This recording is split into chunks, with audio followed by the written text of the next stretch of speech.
할아버지가 남긴 노트들을 펼칠 때마다 종이에서는 묘하게 석회 냄새가 났다. 습기와 곰팡이에 절은 낡은 공책 사이로 잉크가 번져 있었고 몇몇 글자는 이미 희미하게 사라져 있었다. 그 노트들은 할아버지가 생전 복원을 완료하지 못했다던 수도원, 생트 루시엔 수도원의 기록이었다.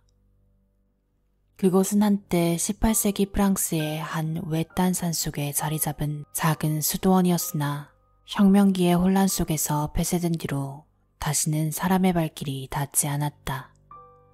공식 문서에는 단 한 줄로 이렇게 기록되어 있었다.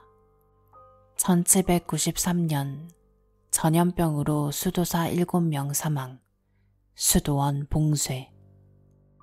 하지만 할아버지는 그 기록이 의도적으로 추격된 진실이라고 말했다. 그가 수도원 복원 프로젝트에 참여하게 된 것은 1976년의 일이었다. 국가문화재청이 혁명기 건축 양식 복원을 명목으로 공사를 발주했고 할아버지는 당시 유능한 고고 건축가로 이름이 알려져 있었다. 그는 오랜 세월 폐허로 남은 수도원의 잔해 속에서 단지 종교적 유산 이상의 무언가를 느꼈다고 했다. 그가 처음 그곳을 찾았을 때 숲은 이미 수도원의 흔적을 삼켜버리고 있었다. 담쟁이가 회랑의 기둥을 휘감고 바람은 오래된 종탑의 구멍을 통과하며 낮게 울었다. 회랑 안쪽으로 들어서자 한쪽에는 다른 부분보다 비정상적으로 두꺼운 벽이 있었고 그 벽만은 유난히 새 것처럼 보였다고 한다. 할아버지의 첫 번째 노트는 이렇게 시작한다. 벽이 너무 두껍다. 18세기 수도원 건축 양식으로는 설명할 수 없는 구조다. 특히 회랑의 북쪽 벽 한가운데가 안쪽에서 두드린 듯 불룩하게 튀어나와 있었다. 그는 벽을 두드려 보았다고 했다. 묵직한 공명음 대신 안쪽 어딘가에서 묘하게 둔탁하고 눅눅한 소리가 들렸다. 벽의 내부가 단단한 석재로만 채워진 것이 아니라 다른 무언가가 갇혀있는 듯한 느낌이었다고 한다. 할아버지는 그것을 단순한 구조적 결함이라 여겼다. 하지만 작업을 진행할수록 이상한 점이 늘어갔다. 벽 내부에서 미세한 온기와 냄새가 느껴졌고 밤이 되면 복원 현장의 작업등 아래로 하얗게 부여하는 먼지 속에서 발소리 같은 울림과 쇠사슬이 부딪히는 듯한 소리가 들렸다고 한다. 이후 몇 페이지에 걸쳐 그는 수도원의 도면과 복원 과정의 세세한 메모를 남겼다. 그러나 노트의 후반부로 갈수록 문장은 점점 짧아지고 필체는 흔들리며 불안정해졌다. 마지막에는 이런 문장이 있었다. 그들은 병이 든 것이 아니라 죄를 벽 안에 봉인한 것이었다.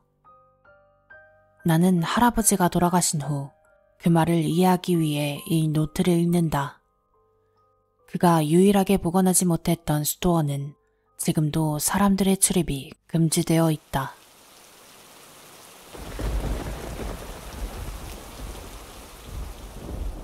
할아버지의 노트 두 번째 장에는 날짜가 적혀 있었다.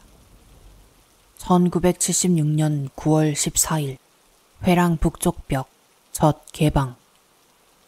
그는 그날을 숨이 막힐 만큼 고요한 날이었다고 적었다. 수도원은 복원 공사 중이라 사람의 기척이 드물었고 함께 일하던 인부들은 모두 식사하러 내려간 시간이었다. 그 혼자 회랑의 북쪽 벽 앞에 서 있었다. 그 벽은 유독 반응이 이상했다. 망치로 두드리면 텅 하고 맑은 울림이 아니라 마치 젖은 천을 두드리는 듯 퍽퍽 하는 눅눅한 소리가 났다. 그는 벽면의 일부를 석회로 덧칠해 매운 자국을 발견했고 그 아래에 조잡한 이음새가 마음에 걸렸다고 적었다. 당시 수도사들이 급히 봉인한 흔적이었다. 문제는 그 안쪽에서 뭔가 미세하게 움직이는 소리가 들렸다는 것이다.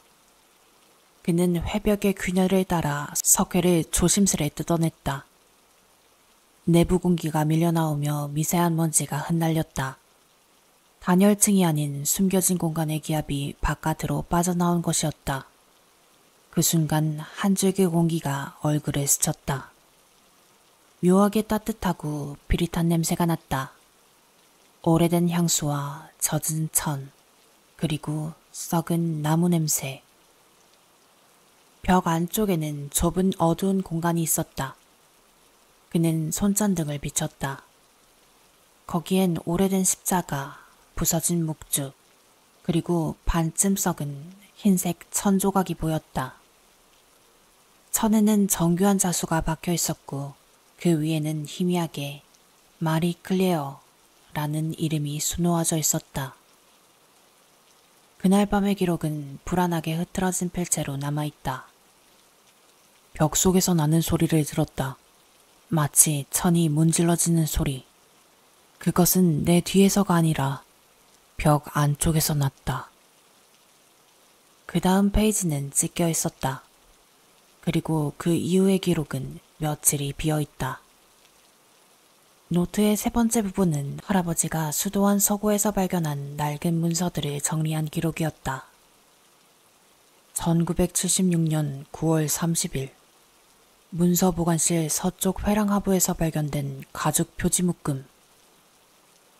그는 벽을 열어보다 중단하고 수도원 내 작은 아치형 방에서 오래된 사본과 편지를 찾아냈다고 적었다.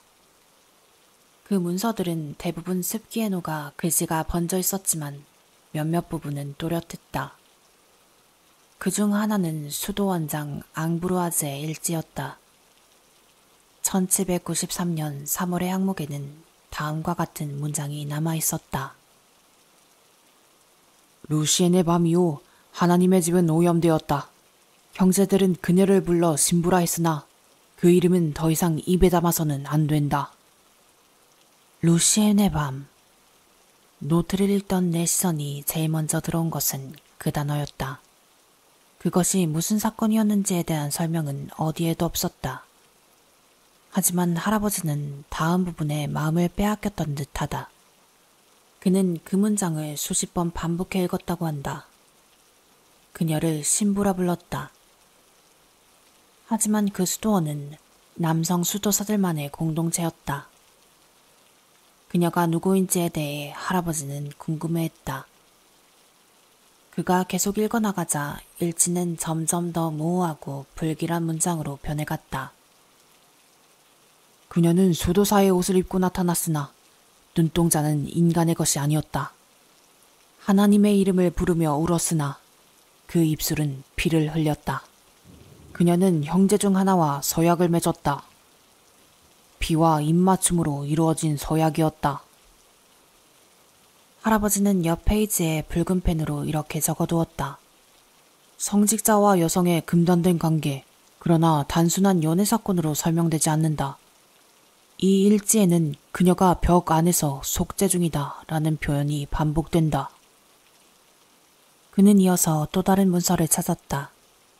누렇게 바른 봉투 안에는 1793년 11월 2일자 편지가 들어있었다.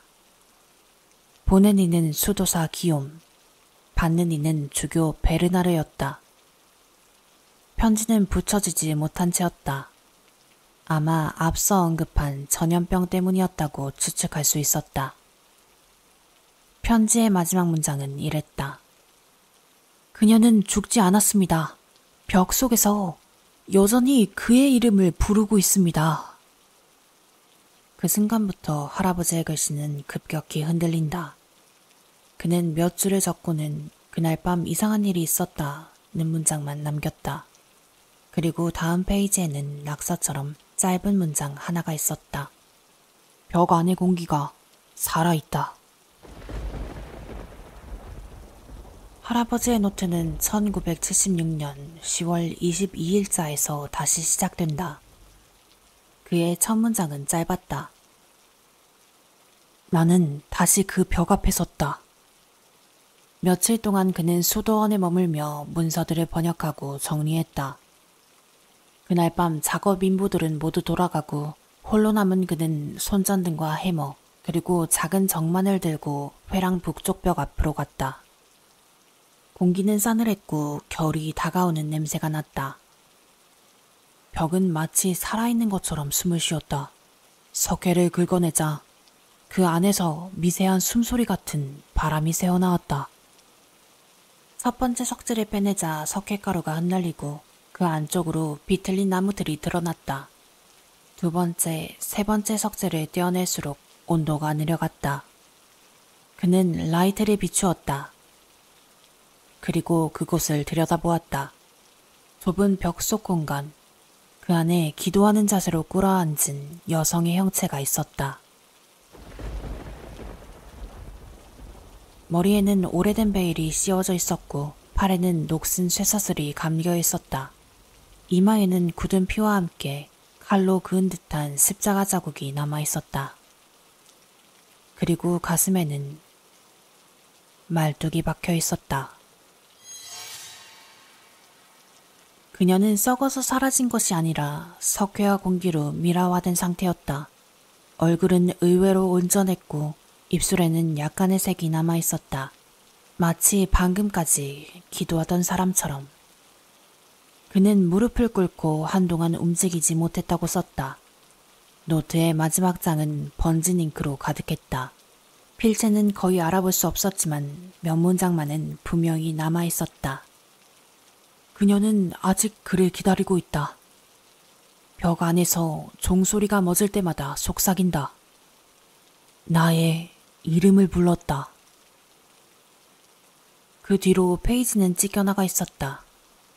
할아버지는 그날 이후 수도원으로 돌아가지 않았다. 생전 할아버지는 간혹 지나가는 이야기로 기묘한 수도원에 대한 이야기를 꺼낸 적이 있다. 차마 그가 복원을 끝내지 못했던 수도원. 나는 말을 잇지 못하던 그의 이야기를 이 노트를 통해 듣는다. 그녀는 인간이 아닌 무엇이었을까?